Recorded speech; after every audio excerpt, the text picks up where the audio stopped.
Hello and welcome back to another episode of You Want to Do What with Dan and Julie. Today we have India on, who is a sommelier. Hi, India. Hi there. Hi, thanks for having me. Pleasure. So do you want to tell everyone a little bit about what you actually do, India? Yes, of course. So what I actually do has a lot to do with wine. I work as a sommelier in a restaurant, and also on the side I started my wine blog, which is now becoming bigger and bigger. So I write about wine, I pour wine, I drink wine. It's all about wine. And where did this sort of passion for wine come from? I think it started when I was a child. So I grew up in Italy. I was born in Italy and I grew up in the Netherlands. But I've always had this background of wine and food, and I've always been interested in wine. Actually, since I was a child already. So yeah, it started quite young. I guess being from an Italian family, was it always part of dinner Yes, to have a nice glass of red or something like that? absolutely, always. And when I was a child, I could always have like a little bit of water with a drop of wine. Very Also, when nice. I was like 4 or 5, I always wanted a little sip to try it. So they mixed it up with some water. So growing up, I really always was exposed to wine. And what about learning of wine? Obviously, your family have been quite an influence on you. Did you Mm. did they teach you quite a lot as a child, and then did you transfer that into education somewhere? No, not really. So no, I think the learning really came when I discovered there was such a thing as a wine course.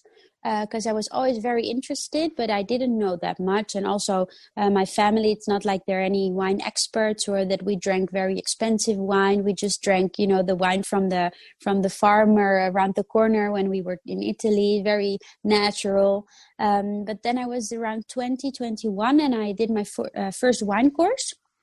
And then actually I liked it so much that straight away I did a second one and then another one and then another one. So then I really started to learn about it. So what are these wine courses you went on? Did they involve? So it's a bit like I think in the international one is called WSET. Is a wine course that everyone knows. So I'll compare it with that one because the one I did was in Dutch and in the Netherlands. But it's like you have a level 1, 2, 3, and 4. 4 being sort of a diploma course. So I did the Dutch version of this education, which is like a basic wine course. Then you have intermediate, then you have a higher one, and then you really have like almost an education that takes over a year to do. And there you really learn everything about wine, from how it's made to how it's sold to all the different grape varieties of different countries, legislations, everything. So we found you on Instagram, and Uh-huh. I have to say, I love your approach to wine. Am I right in saying you're kind of trying to make it a bit more accessible and more relaxed than people Yeah, sort of assume it to be? yeah, absolutely. That was the main goal, to at least have fun with it, not to take ourselves too seriously, not to take wine so serious because everyone's always very scared of wine. The people that are in the wine world are sort of very not accessible and very scary people. At least that's what people think. So I was like, how can we just tear it down, break it open, make it more accessible and have fun with it? So that's why I tried to sort of break the system. Mm. And so how did you actually get started in the world of wine? um, I think how to really start working there was after doing all my wine educations. I've always worked in restaurants during my studies in university, where I did something completely different. That was book publishing. Um, so I always worked in restaurants on the side. And then when I finished my education, I was like, why not work as a sommelier? And then I started to work in a restaurant, really doing the wine. Then I started to know more people, go to more wine tastings. And then I really started to write about it. And then the idea of the blog came up. As what would be an average day for you working in a restaurant? Sort of getting started, looking at what, for example, catch of the day we're serving that day, with what kind of sauce maybe, taste it, and try and find out which wine would go best with that. And then really, my job is really to hop on in prime time. So when everyone's coming in, sitting down, I go pour the aperitif, like, would you like to start with a glass of champagne or rather have something else? And then really try to be very on the wine the whole time. So pouring whatever they want, and also matching with the food, have some suggestions, let them try wine. So really the whole service of wine. Obviously, when someone goes into a restaurant and gets a wine list, it can be quite daunting at first. Mm-hmm. What would be one quick tip you would give to anyone when trying to tackle a wine list? I think they might go for something they know already and that they maybe drink at home, and then ask the sommelier and say, I usually like this. What would you recommend that I would like?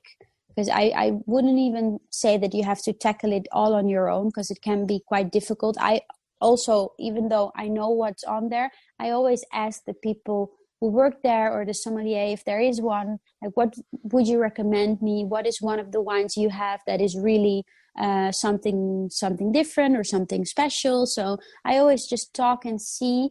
So you could try to explain your taste. If you usually like Sauvignon Blanc, you can just say it, and then if the person knows his wine, which probably he will, he'll maybe even let you try something that's similar. So don't make it too hard for yourself. Just ask for help.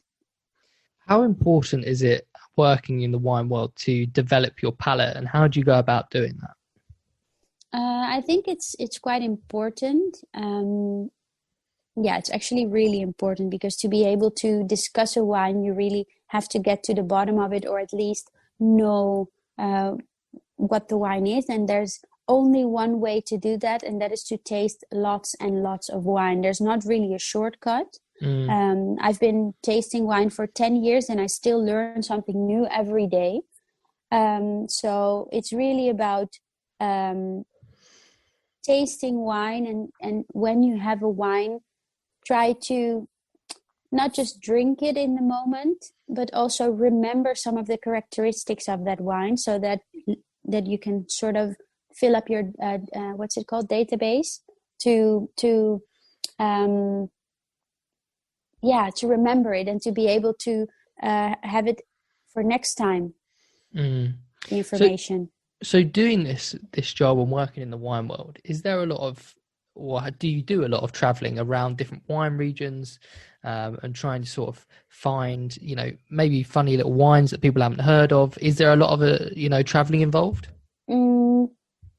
That really depends on what you do in the wine industry. So as a sommelier, I would say you're not traveling that much.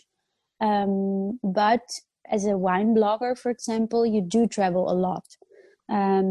So it really depends. And if you're a wine importer, then you travel very much, because you're always looking for new wines to discover, to add to your portfolio. So it really depends a bit. I've been traveling quite a lot, but that's because I really like to travel, and it's something that I really like to do. So whenever I go somewhere, I try to see, is there a wine region near? Can I discover something? But it's not really a part of my job. Now it's becoming more and more, because the wine blog obviously is about wine all over the world. Only now, unfortunately, we can't really travel. So hopefully that will change soon.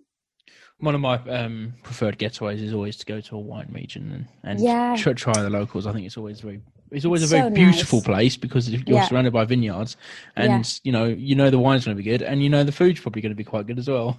Where did you go? You went Germany, French border? Alsace region. I've been there, and it's one of my favourite regions. I haven't been yet. I went to the Mosel, but I would love to go there too. Yeah. Have you got a favorite wine region or favorite wine or grape? Oh, that's so hard. That's the hardest question. What would be your go-to out the fridge at home? That's a good one. Yeah, then I would go for, depending a bit on the weather and on the mood, but I really like champagne. Okay. Or nice. any sparkling, well-made wine. So it doesn't have to be from France. It could be a German nice sparkling wine or an Italian Franciacorta. So I really like a sparkling wine. I think if I had to pick one, then I'd go with that, because it's also you could combine it with a lot of moods, a lot of food. So yeah. What do you think about the new sort of English sparkling wine trend? Well, to be honest, the other day it was one of the first times that I tried one. I think it's called I don't know how they pronounce it, like the timber one. Okay, so I tried it for the first time and I was really surprised. It was very good, really good. And I had heard about it already, but didn't try it yet. So I was really, really excited about it. And I think I'm going to try a lot more. I read something somewhere that was saying the reason we're now being able to produce this wine is because of climate change. Yeah. And apparently our country is now what Champagne region was 100 years ago, climate-wise, apparently. Yes. I even heard that a lot of people from Champagne are buying land now in England. Oh, wow. And actually, in the area we are is actually one of the better areas for the soil. Where are you guys located? We're southeast. Yeah, southeast, so just west, east of London. Yeah. I think it's in Sussex, right, where they make these sparkling wines. I heard a lot about them. They're very upcoming, and be careful with your land, because the big French chateaus will come and get it. So, what would be some of the personality traits that you see in yourself and other sommeliers or wine bloggers that you think really help? Well, I think in a way you have to be a bit outgoing. You can't be too shy, because first of all, in the restaurant, you have to go to the table and really tell stories to people. You have to be a storyteller. So you're not going to the table and go like, here's the wine, boom. You'll go to the table. Yeah, you'll be like, there's a little a small winery in the south of France. There's this man, he has chicken and he has goat, and this wine has grown in the middle of, you really have to take them by the hand and sort of explain and show the region to them. Then when you let them try the wine, you could tell something about the wine. And it's also a big part is also selling wine. So you want to make them a fan of wine. You want to share passion with them. So you have to have that trait of being able to storytell. And for the wine blog, I think it's the same, because it's telling the story but writing it down, or maybe doing a video blog. You can't be too closed or too shy, because you have to get out there and do it. I was going to say, we sort of been looking at your wine blog for the last couple of days and reading some of the articles, and it is really good. And you mentioned earlier about you did something at uni about being an editor, maybe.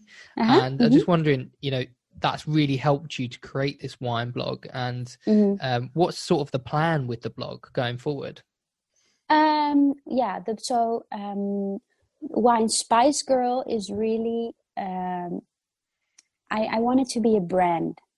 So I really started it as a blog, but I want it to be a brand that will grow bigger in a way that it's not only, for example, about a wine article. It can be nice merchandise. It could be maybe I'm also now giving wine courses, so it could be wine tastings. It could be anything. So Yeah, I'm not sure how to explain, but I think you might get it, right? Yeah, build the brand. Build the brand. I guess that's the beauty of the internet now, isn't it? With, like, you've got Uh-huh. this skill and knowledge in wine, and you're now using that to convert it into, you know, something you can use as a business, which is great. Yeah, absolutely. Absolutely. Yeah, there's so many possibilities now. If you just jump on there and be consistent and do it, then you could get quite far on the internet. And is there sort of room in the wine world for maybe a newer generation of sommelier and wine blogger to be like you are, more relaxed, a little bit more welcoming, maybe? Oh, absolutely. And I think it's a trend that is already really going on, because there are now so many younger sommeliers that are 20 and already in restaurants, really breaking up with that stiffness, not wearing these suits, just being more relaxed in jeans, maybe, you know, just talking about wine. I think it's already going on, and I'm sure it will be a trend that will go on and on, especially now that everyone sees it doesn't have to be boring. I think it will be a career path that might be more attractive also. What are some of the biggest positives for you about being a wine sommelier in the wine industry? Yeah, that's a hard question. The positive thing, I think, is working with your passion. That's what I really like. I like wine a lot, and I like to talk about it, like to read about it, like to try new wines. So I'm always exposed to my passion. Then I learn a lot every day. I really like to learn.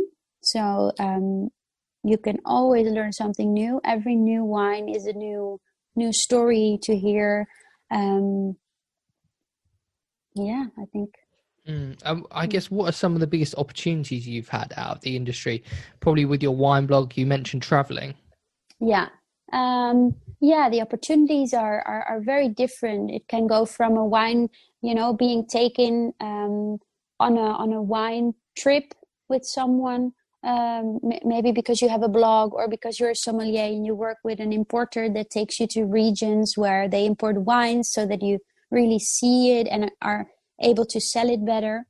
On the other hand, just the fact of being able to taste a lot of wines that maybe usually you wouldn't buy, because with the blog I get sent a lot of wines to my house, nice champagnes, beautiful bottles. So to be able to write about them, you have to try them. So you get a lot of presents, those things. And on the other side of that, what are some of the less favorable aspects of the industry? Well, I think this part of it being still a bit of a man's world, and especially an older man's world. So, being younger and being more fun and trying to be a bit more relaxed. Also, you can feel a bit of the what's it called?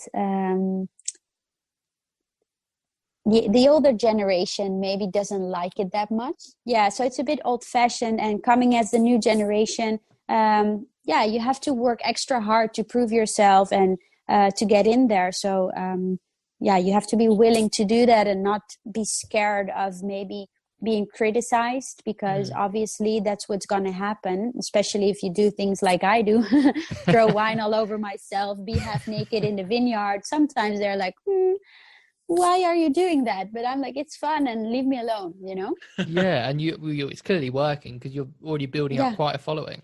Yeah, absolutely. Yeah, I think everyone's bored to death in the wine world. They're like, finally someone. Yeah. So we like to talk a little bit about what people can expect to earn. So the wine industry is obviously very varied, but as a sommelier, we came up with some average figures. So in the UK, an average salary is around £25,000, which would be about 27,000 euros. Does that sound right to you in your experience and the people you've worked with in the industry?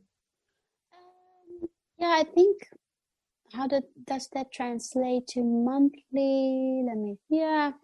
I think it will be sort of average. Obviously it really depends on how good you are and in what restaurant you work, because if you work in a 3-star restaurant and you are the sommelier, obviously you'll earn a lot more.